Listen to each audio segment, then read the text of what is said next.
Ընտրական շրջանում կրթության ոլորտի աշխատակիցը պարտավոր է պահպանել քաղաքական չեզոքություն եւ զսպվածություն իր լիազորություններն իրականացնելիս։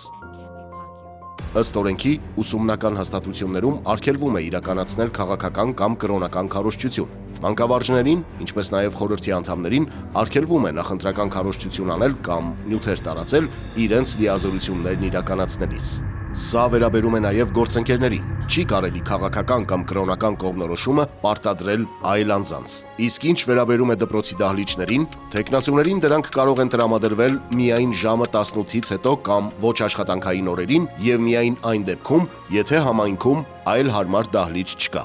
Հիշեք, աշխատանքային հարաբերություններում գործատուն իրավունք չունի ձեռք բերելու կամ մշակելու ձեր քաղաքական կամ կրոնական համոզմունքների վերաբերյալ տվյալներ։ Ձեր ընտրությունը ձեր իրավունքն է։